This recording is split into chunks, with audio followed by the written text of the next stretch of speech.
membership in August for the participants in the debate and gain feedback on the questions that are most important to our members. Thank you for participating. Today's event would not be possible without the support of our sponsors. I'd like to thank Media Street Productions and Snapped for sponsoring this event.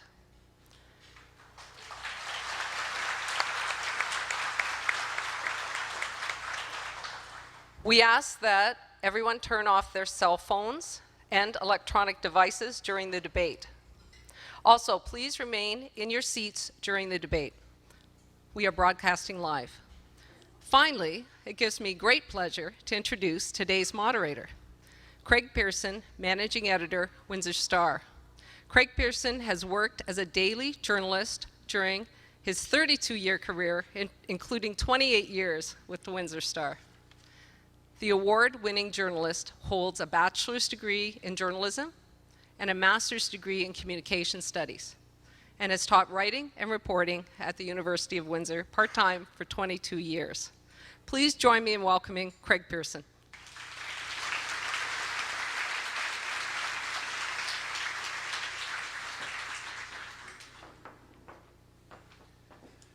Thanks, Janice, for those nice words and for everything you do for the community. And good afternoon, ladies and gentlemen. It is so great to see so many people interested in city leadership.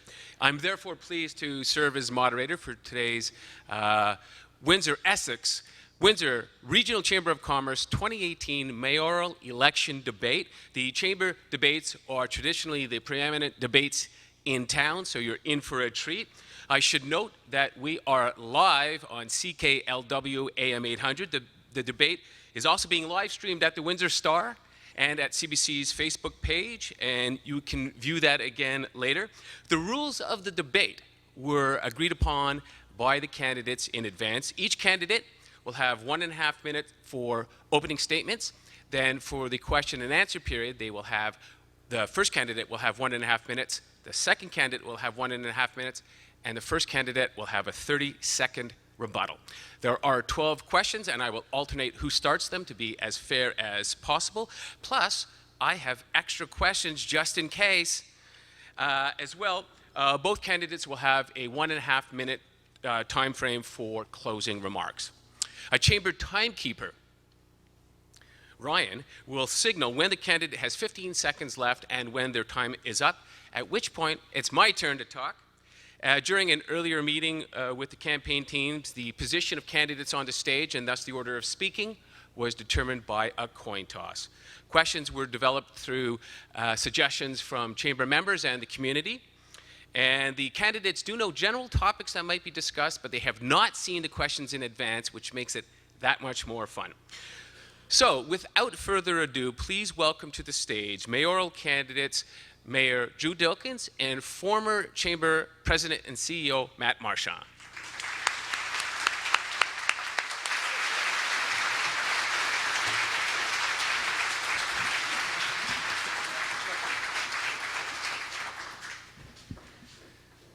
I'm sure we're in for an informative and lively debate, but I would like to remind the audience to please hold your applause now until the end of the debate, and of course then you can applaud uproariously. I will even encourage it. To the candidates, I say good luck. And now, let's get ready to rumble. We start the opening statements with Drew Dilkens. Well, thank you, Craig, and thank you to the Chamber and all those watching here and at home. This is an important debate about the city and about the required leadership necessary to move us forward. And this election is critical. It's critical for Mayor and for City Council. And folks, there's a clear choice to be made. We can either move forward or we can go back. Back to the days of old, to the days of financial woes of being the city with the highest property taxes and the highest debt, the days when you were paying more for less, the headline-grabbing financial boondoggles like MFP, Canderel, the Western Super Anchor, and the list goes on and on. Or we can choose to move forward and continue the momentum that we've developed. I'm proud as your mayor and as a former city councillor to have a proven record where we have turned the city around in the most difficult times and restructured local government to be more efficient and cost-effective, affording us, really giving us the opportunity to redirect money to things that matter most to you. I'm running on my record, while my opponent is running away from his record. Under our efforts, road spending has nearly doubled. Sewer spending is up by 110%. Debt decreased by 156%. Reserves are up by 80%. And we held the line on taxes, all the while building our community. And we did it by doing what you expected of us, managing your money wisely while making much needed investments, improving our quality of life. Instead of paying millions of dollars to pay off credit cards, we invested those millions to strengthen our community. We are on the right track. We can't afford to go back. There is a clear choice, and I'm the only one with a plan for today, unlike my competitor, who's going to give you a plan for 2022 or 10 years from now. Thank you. And the numbers don't add up. Thank you so much, Matt Marchand. Thank you. My name is Matt Marchand, and I want to be your next mayor. Our city is divided. Our downtown is facing a homeless and opioid and crime crisis. Our mayor is out of touch. Our roads need fixing. Thousands of our basements are flooding. Our incomes are falling. Windsor leads Canada in many published poverty rates. Our unemployment rate is once again above the provincial average. And our mayor promises the status quo. He promises more of the same. Our city is always behind the curve. We're always reacting to events. We're never leading them. The city has been focused on legacy projects such as streetcars, parking garages, and underpasses to nowhere. Windsor needs a mayor who can bring the community together to get results. My work as president and CEO of the Windsor Essex Chamber for the past 6 years means I understand business. My 12 years in Mayor Mike Hurst's office means I understand the community. We need to unleash our community's potential. I will appoint an auditor general within 100 days of taking office. We will improve the downtown using our 2022 strategy. Mr. Dilkin said just recently on AM 800, 4 years isn't enough time to accomplish anything. I strongly disagree. Give me the privilege to serve as mayor for 4 years and we will get things accomplished starting December 1. I've already laid out a 100-day and 200-day plan. I need your help to get this done. October 22nd, please consider Matt Marchand for mayor. Thank you. Thank you so much. The first question starts with Mr. Dilkins. How would you diversify the economy and attract jobs, investment, and people? Well, thanks, Craig, for the question. I just look back at what we've done over the last 4 years. Our largest employer has made $1 billion investment, creating 1,500 jobs in the community. Last week, we announced Kouth at Windsor Airport, a project we've been working on for 18 months, 350 jobs, building on our vision at Windsor Airport. APAG, a Swiss company, 150 jobs in the North American headquarters here in the city of Windsor. Folks, this stuff doesn't just happen. And when I look at what we're doing, when I look at the support under our community improvement plan, we've supported multiple growth initiatives. $75 million in private sector dollars have been leveraged, 1,821 jobs retained and created with our CIP. We implemented the downtown CIP, and in less than 1 year, we've had $60 million in approved plans come forward just for our downtown. We have created the climate. We have created the climate in the city of Windsor that really allows business to invest. And we've done that by lowering their tax burden. We are now among the lowest of all cities in the province of Ontario, both for residential tax and for commercial tax as well. That's how you create jobs and bring people here. So we have not sat on the sidelines. We have been working full steam ahead, and we will continue to move full steam ahead by creating jobs in the city of Windsor. Thank you. Matt Marchand. Thank you. So I think on the first thing, we just signed the new North American Free Trade Agreement called the USMC. We need to get that auto strategy that the business community and labor community partnered on. And we need to make sure that we keep those high-paid manufacturing jobs here in Windsor, Essex, and here in Ontario. That's the first thing we do. We were successful in getting the 10-gate report done. We need to build on that, and that was the first step. As mayor, it's important that we build those partnerships with our labor community and with our people across Ontario to drive high-paying manufacturing jobs here in Windsor. Secondly, we need to cut red tape at City Hall. It's one of the biggest complaints I've had at the Chamber. We just can't get anything through City Hall. Elect me as a mayor, we'll start getting things done through at City Hall. Next thing we need to do with jobs is the skills gap. We need to get our people skilled up. 40% of the jobs that are going to be in the next 10 years are going to be in the skilled sector. And yet only half of those even below the age of 25 are even considering going into the skills sector. Those are high-paying jobs. We need to get them here right now. I want to use the mayor's office as a bully pulpit to get those kids engaged in the skills training. Very important going forward. We also need community livability. One of the things that we've learned, I've got a tech co-chair, one of the largest companies in the world is one of my co-chairs. We need to have a livable community and we got to have a skilled workforce. You combine those two, it's magic. That's what we need to do, and that's part of the skill strategy right there. Some other things we need to do, we need more experiential learning. Got to get folks into internships, I see you. And of course, get them into the workplace. And finally, we need mobility. We have lots of jobs and jobs without people, particularly on Pattilla Road and the greenhouse sector. We got to get those folks to the jobs where they can pay lots of money. Thank you, sorry.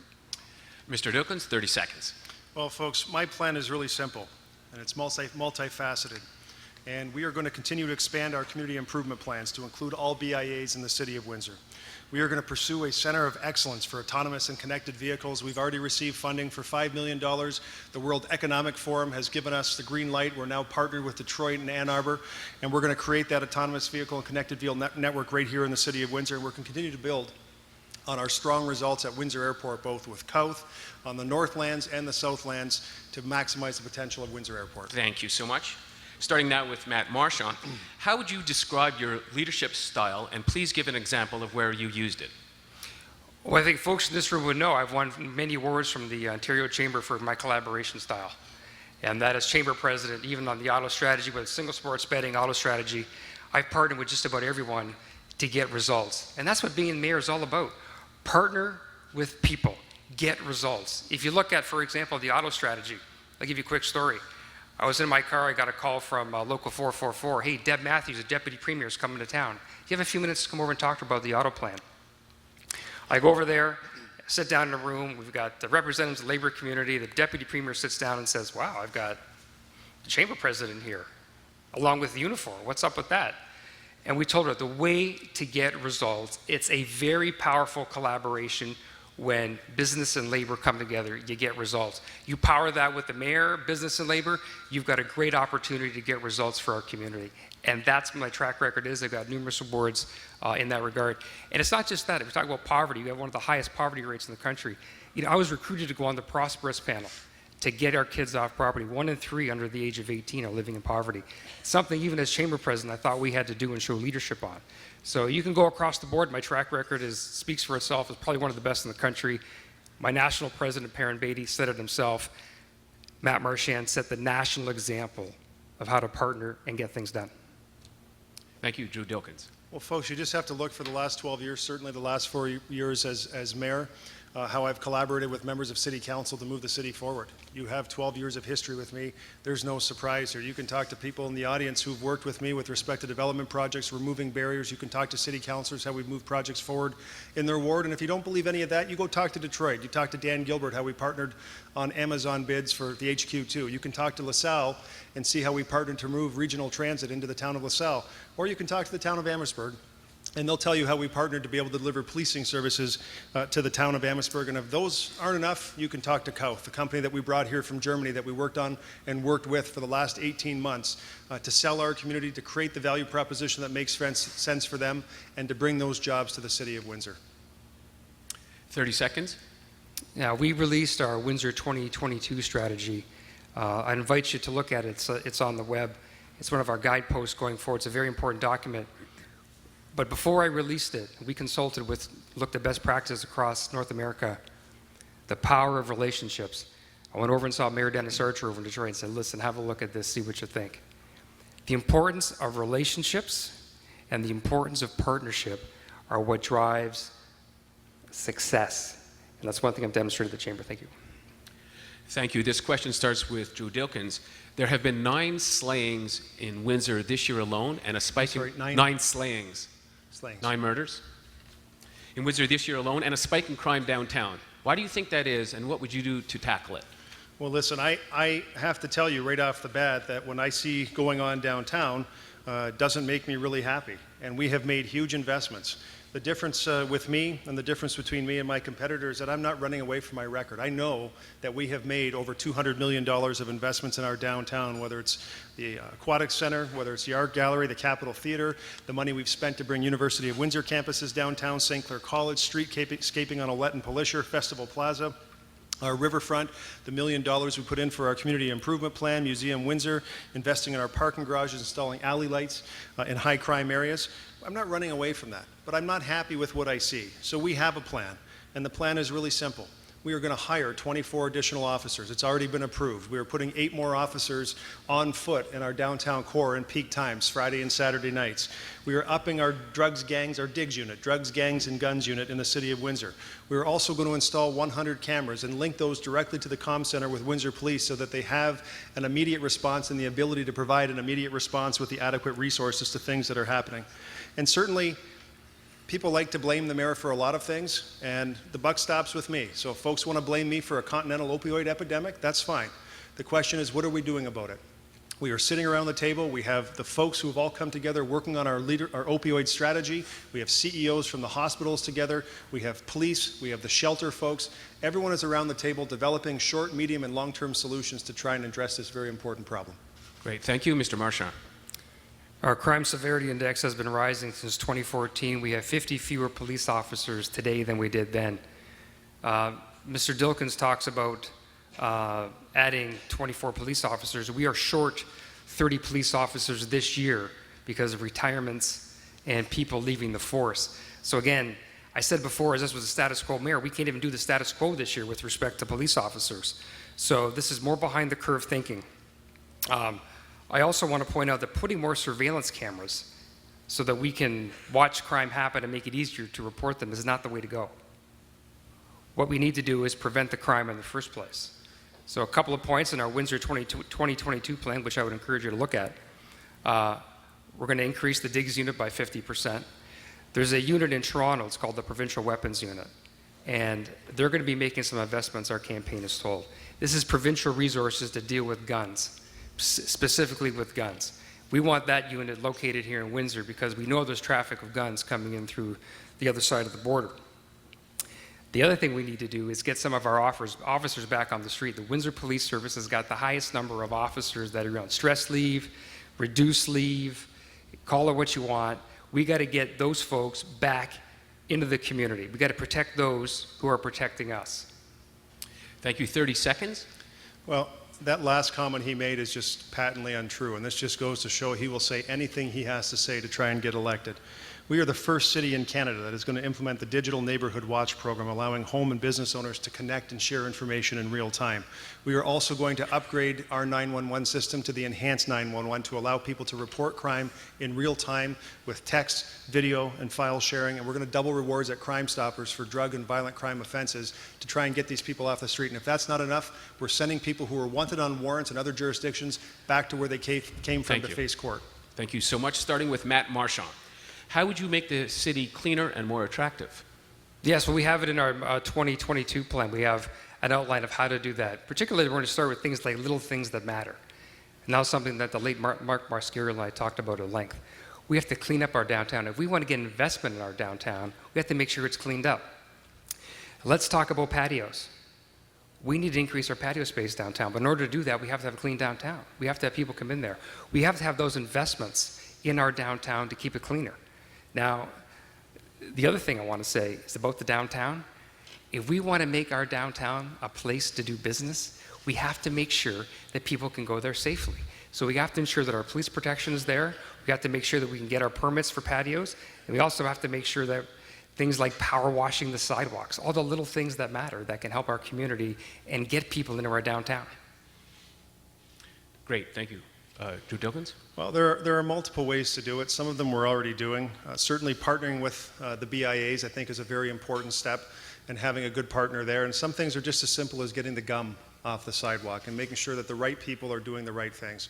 And certainly from a city perspective, on the policing front, at least downtown and elsewhere in the city with our problem-oriented policing group, we're able to be mobile. We're able to put police officers in locations where we see crime rising, where we see incidents happening that we'd like to stop in fairly short order. And we're able to do that because we have the mobility built in to our system.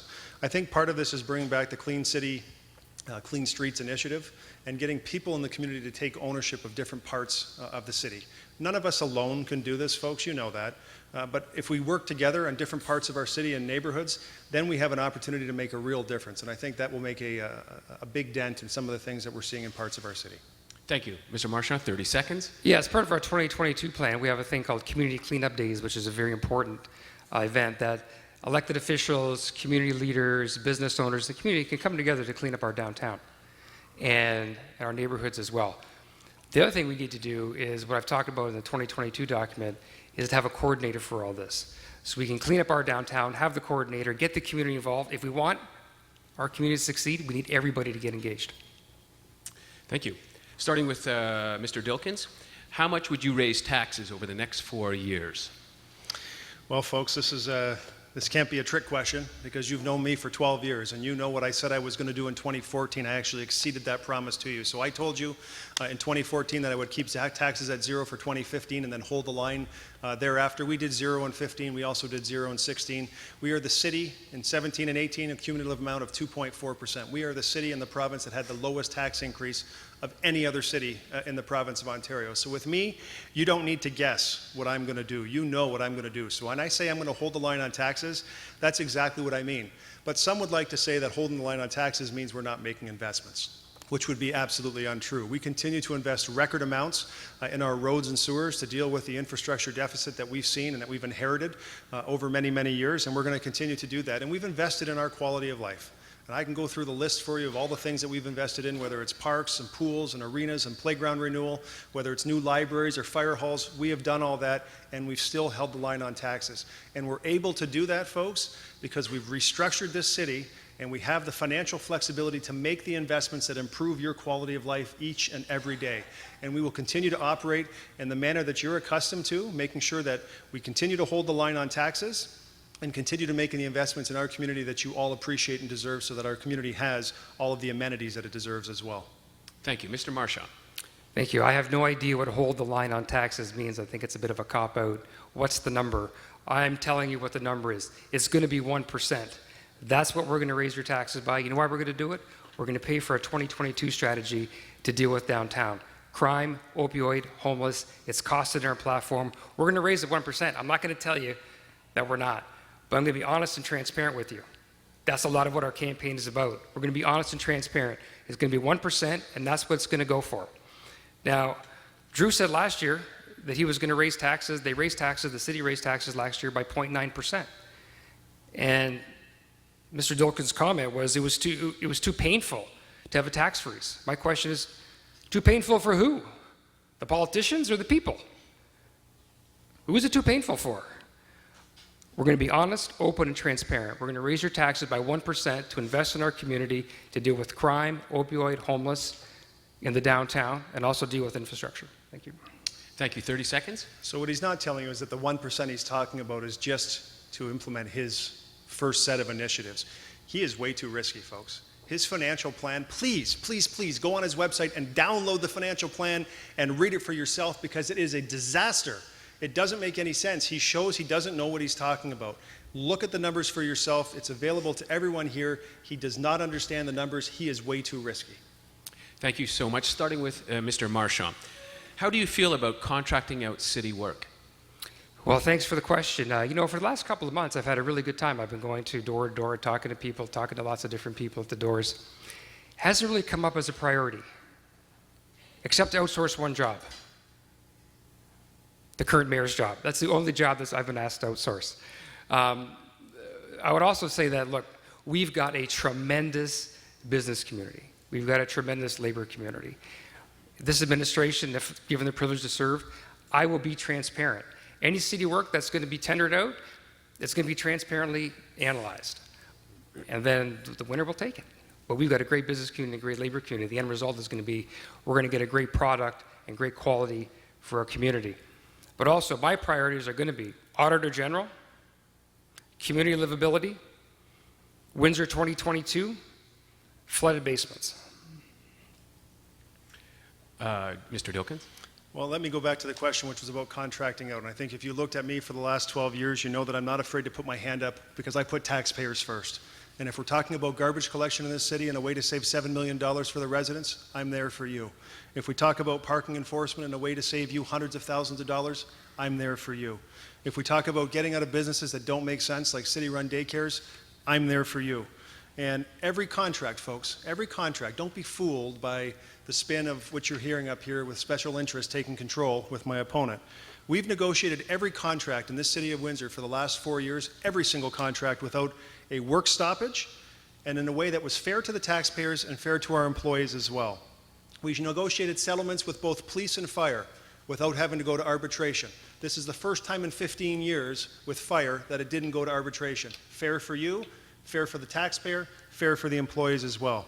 And we started the process. We started the process to outsource caretakers, and it started at Huron Lodge, but that initiative will save you over $1 million. It will save us over $1 million a year, money that we're able to invest back into quality of life initiatives, to be able to do some of the things that we're doing in this city of Windsor. So I stand for you. I stand for you. I don't stand for special interests, and I will always consider outsourcing when it makes sense. And if it doesn't make sense, I will tell you it doesn't make sense, and I will vote it down. 30 seconds. Yeah, I'll just say that again. We've got a great business community, a great labor community. Any RFP or work process is going to be transparently done. And the idea that a lot of our people that belong in a labor community are special interests, I would say this: when you're mayor for everyone. Thank you so much. The next question begins with Mr. Dilkins. If you had a few minutes in private with Premier Doug Ford, what would you ask? Oh boy. Well, listen, I have met with former premiers, I have met with the Prime Minister, and each time I take an opportunity to address concerns for the City of Windsor. And I think from the perspective right now, if I had the Premier in the next room and I could go back and talk to him, I would talk about public safety. I would talk about the plan that we've put forward, trying to get resources down here to deal with some of the issues that we've seen downtown and elsewhere in the city. And I think what I'd be asking for is fairness or parity with what we see that government doing in the City of Toronto, where they gave them $25 million to deal with some of the challenges that Toronto is seeing on their street. I'd like to see that type of thing here as well. So, there are probably issues in every single sector. One of the other things that we brought up recently was a provincial change with respect to drug convictions and violent crime offenses in our social housing units. There are folks, some of our most vulnerable folks, who are living in social housing, and guess what? We probably evict about 1%, 100 people every year from our social housing. When those people do whatever time they get in court or in jail, they come back and they say, I'm homeless. They go on a priority list to get back into social housing when they could have been arrested for prostitution, drugs, or violent crime, and we're forced with provincial regulation to put them at the top of the list, to put them back into our social housing, causing havoc for the rest of the law-abiding residents who are living there. We want to change that. We're joining forces with the City of Toronto to say we need to change that to make sure that we can exclude people who are causing real big problems for people in our city who live in social housing. Those are just a few of the issues I discuss. Thank you so much, Mr. Marchand. Thank you. About 22% of their health issues are related to mental health, but only 7% of funding comes our way with respect to mental health. So I think, first order, we had to get some more money for mental health. That's a huge issue, not just our downtown, but in our entire community. We got to get some more money for mental health. Secondly, we need some help with respect to police officers, particularly getting some help with the provincial weapons units down here with the guns and the crime in our downtown. And interestingly enough, there's going to be a $40 billion housing fund that the Government of Canada is going to be announcing sometime in the first quarter of next year. Want to understand from Doug Ford what his plans are on that flow through to see what we can do to maximize the Windsor participation in that, and not just the city taxpayers. But let's leverage some of our friends that have endowments, private sector, labor community. We need to maximize every opportunity that we have to get senior level funding, and not just taxpayers' dollars. Use our community to help leverage those dollars as well. Thank you so much. Mr. Dilkins, 30 seconds. So what I would add to what I've already said is dealing with addiction. And so you see folks downtown, elsewhere in the city, who are maybe living in alleys, maybe roaming the streets. We have a 6 to 8 week wait time. So if someone comes to me for help today because they're addicted, I can't get them into treatment for about 2 months. That needs to change. That is funded by the province. I also want to make sure, with respect to the hospital, try and push the Premier on the timing to make sure we get our new $2 billion investment here in the City of Windsor, an important project that will create 700 jobs. Great, thank you. The next question begins with Mr. Marchand. How would you help small business? Oh, I think I mentioned that right off the bat. The first thing we can do for small business, of course, is to cut the red tape here at City Hall. I mean, that to me is the number one complaint I get from small business is the red tape at City Hall. Get things done quicker. We've had numerous meetings down in City Hall over the years on that. It still ranks as one of the top issues. Secondly, we have to deal with some of these high energy costs, another big burden on our small business, whether it's small or medium or high. We've got to get some programs in place to get these high electricity costs down. It's a big burden on us. The regulatory framework right now in Ontario has been very high on small business. We have to get that regulatory framework down to a place where small businesses can exceed. Because when small businesses exceed, they get scale. You know what happens when you get scale? You hire more people. We have to make sure that scale happens in our small business, get these folks scaled up so they can hire more people. Thank you. Thanks so much. Mr. Dilkins? Well, we have hired our own economic development officer, and there are people in the room who've been able to use the resources, small business people who've been able to use the resources of our own internal team to help navigate through sometimes complex situations at City Hall. And we're working on helping those folks, but also changing the system to make the next person who comes through to make the process better for them. But we want to continue to drive efficiencies in both our planning and building department. We moved into the new City Hall. We put those departments together. And we want to also create CIPs for all of our BIAs. And so those community improvement plans will provide the tools necessary for all the small businesses in those areas to be able to make additional investments, to grow their business, to hire people, and to just do more for the City of Windsor. 30 seconds. Yeah, one thing I would put on the small business thing is we've talked about this over the years, we need concierge service. We got to have that. We have to have concierge service. People go into City Hall and it gets lost. If elected, if given the privilege to serve, I'm going to set up concierge service so that small business can navigate their way through City Hall. It's the most common complaint I get. I can't go here, I can't get there, I don't know where things sit, it's costing me money. Concierge service, key issue for small business. We already do that. Thank you so much. And this next question begins with Mr. Dilkins. How would you boost arts and culture in Windsor? Well, listen, we have certainly made big investments into art and culture, and I think it's very, very important. So if we look at what we did this term, we're creating the Public Art Endowment Fund. We put almost $3 million in to fund public art projects through the City of Windsor. You've seen, folks, anyone who's lived here, you've seen the Tecumseh and Brock statues in Sandwich Town. It starts bringing this community to life. We've got a Hiram Walker statue that we're going to put up. It's absolutely fantastic, and you should be very proud of that. But arts and culture is more than just art and statues. It's about doors open. It's about open streets, which we started. It's about funding for theming in various areas of the city. It's improving the Capitol Theater by taking control of it, investing in it, and putting in new seats for your comfort. We supported the Windsor International Film Festival. We realize and understand their goal. They want to be the largest run volunteer festival in the nation. We were there for them to support them in that endeavor, whether it's poetry at the Manor, whether it's buying streetcars and putting it in a plan on our riverfront, or whether it's bright lights, something that 60,000 people in this city went to. 60,000 people enjoyed bright lights in this city. I'm proud of that. And so we will continue to support public art in the City of Windsor. We will continue to support bright lights. And the irony is, when we brought bright lights back to City Council for budget this year, not one member of council put their hand up to say no. Not one member of council. So we're going to continue to invest in public art and arts and culture because it's important for the fabric of our community. Thank you so much. Mr. Marchand. Thank you. According to our Windsor 22 plan, we have a couple ideas on that front. First is to create sidewalk plaques to share our rich history with residents and visitors who come to our community. And that's a great way to help sort of show off and share our great story, our neighborhood pride with our visitors, friends, and neighbors. Secondly, I want to create a new fund to support public art installations. And we're calling for a new public art installation will be overseen by the Community Public Art Advisory Committee. And they would report to the Social Service, Health, and Culture Standing Committee. They will reflect not only our past and present, but also our desired future. The committee will partner and support local artists. Cost estimate is about $50,000 for up to 10 projects. And I want to give a shout out to the folks who are doing the alley art and the public art. Aren't they doing a terrific job? You know, go down near Maiden Lane, they got all sorts of great public art on the walls in the alley. That's the kind of stuff I like to see. 30 seconds. Well, imitation is the best form of flattery. That's what my mom always said. She's right there. And so when he wants to start a public art endowment fund, guess what? We already did it. We did it this term. $3 million almost in a public art endowment fund that will pay dividends for this city. For my kids and their kids, it will continue to pay dividends and make this city more attractive. His numbers just don't add up. And if you look at the plan, please download his plan. Look at the plan, try and add up the numbers and understand what he's saying. Folks, he doesn't understand the numbers. They don't add up. This is way too risky, what he's saying. Thank you. The next question begins with Mr. Marchand.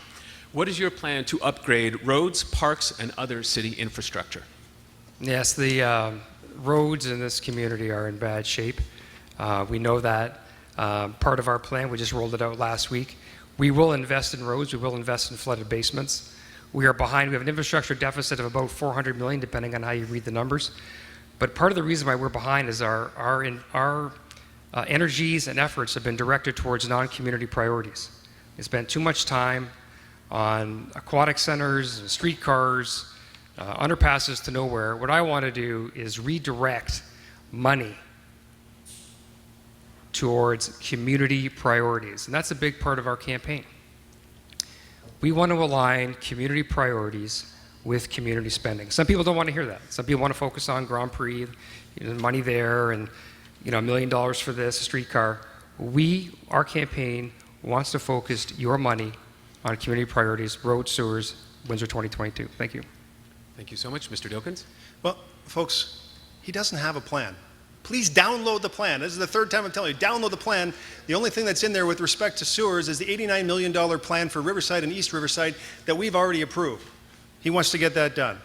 And so I'm not sure why he's afraid to tell people what road projects he wants to get done in sewer projects. I'm not. You can look at my plan on my website too. When he was in the mayor's office, they waived development charges in the city. It cost us $24 million. Growth wasn't paying for growth in the city of Windsor. So guess who had to pay for that? You and me and my kids are paying for that $24 million because of irresponsible decisions that had to be made, that they made here in the city of Windsor. We changed that.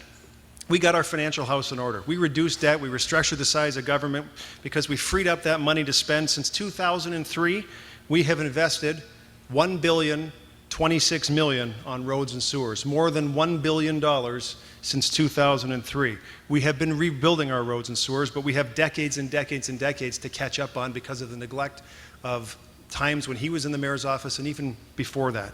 And so we are getting that sewer master plan done. You can see all of the roads we plan on doing. I'm telling you what I'm going to do in the next 4 years. It is way too risky. He is not going to tell you what he's going to do. He's going to leave it up to you and your mind to guess. Way too risky, folks, and he does not understand the numbers. 30 seconds.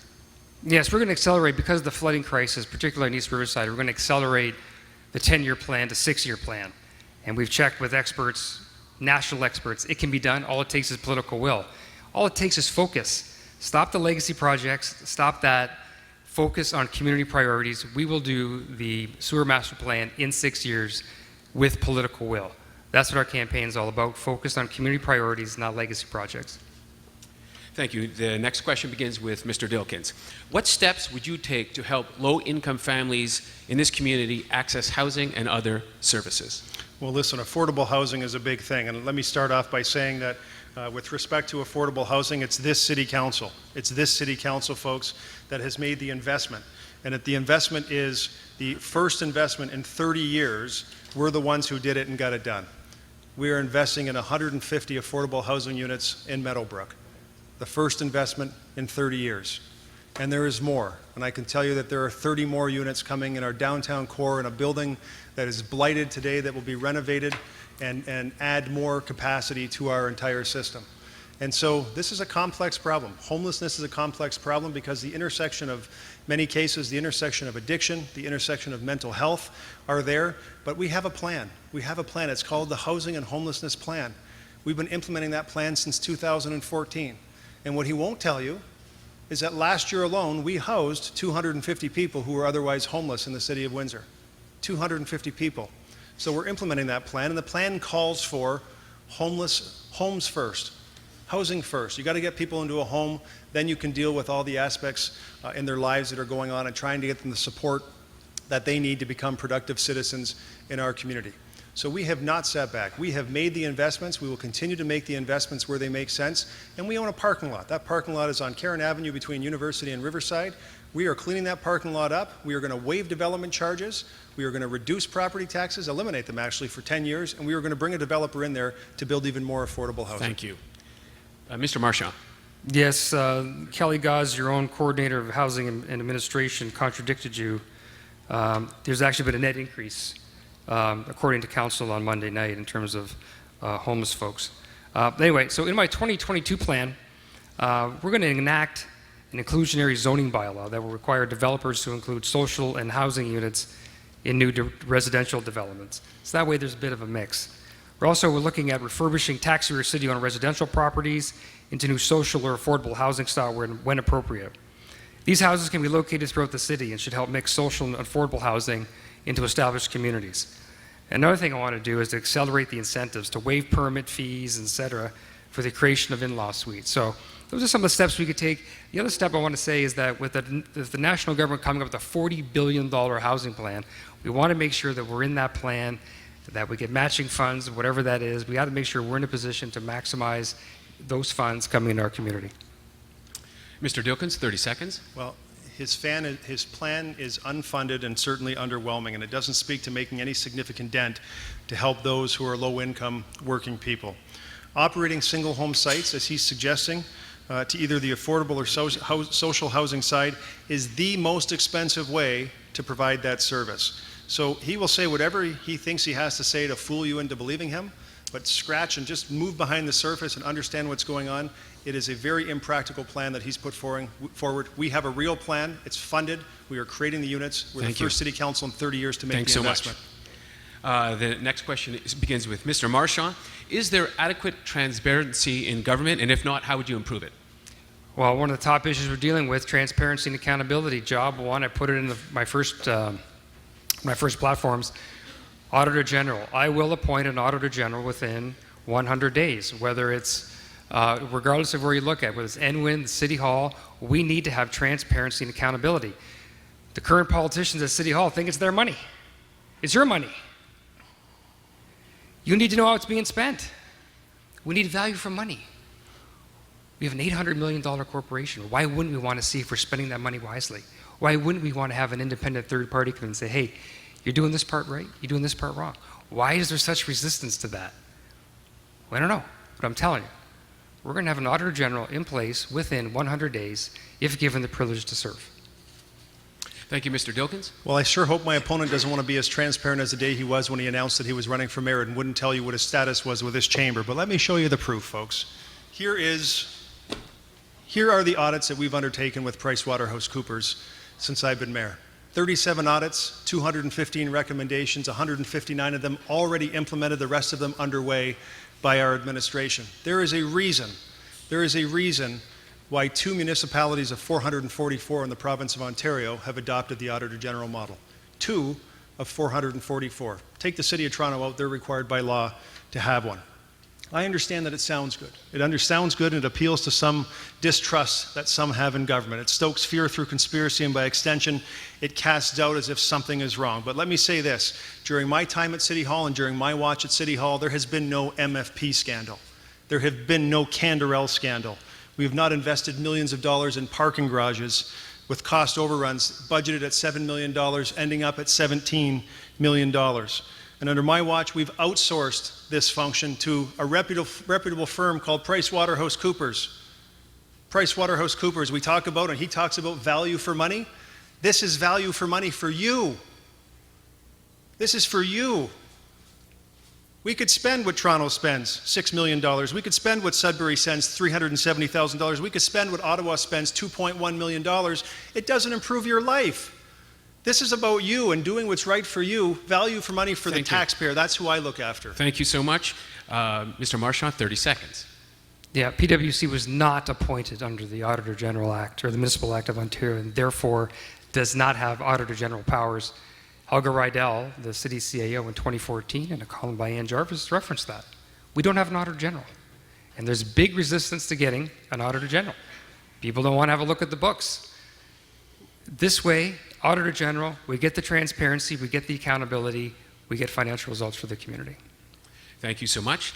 That's all the time we have for questions. We now move to closing remarks, a minute and a half each, beginning with Mr. Marchand.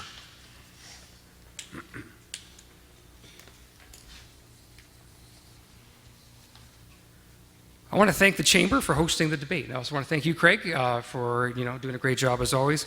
Also, I want to thank Drew Dilkens for sharing the stage with me today. I've had a lot of success at the Chamber, and then I could have stayed there.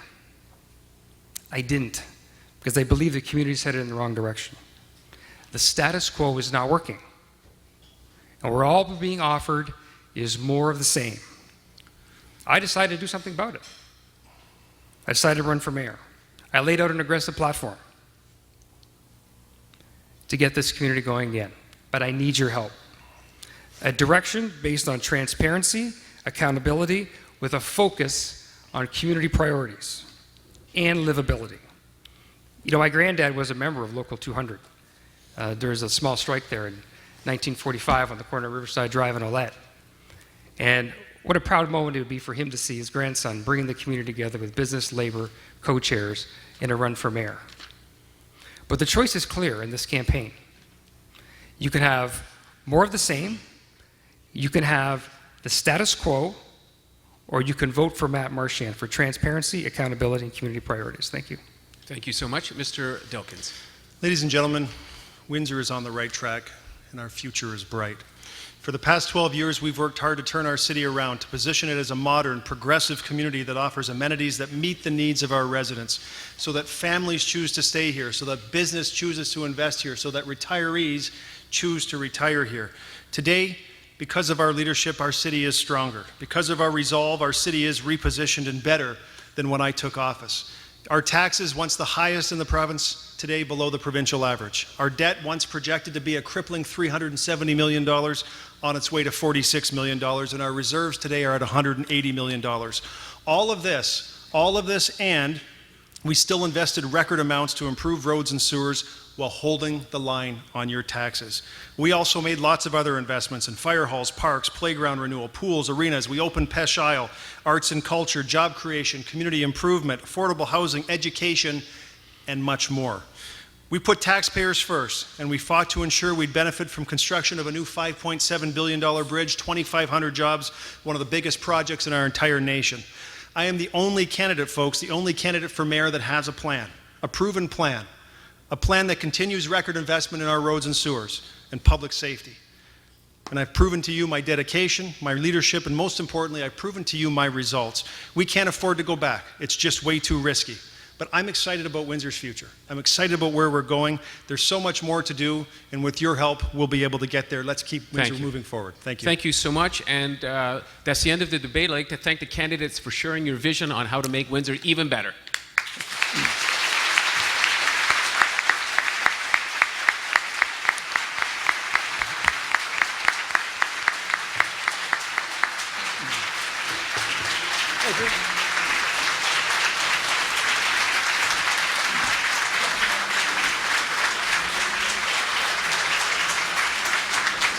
I'd like to really quickly thank the Windsor-Essex Regional Chamber of Commerce for organizing today's event.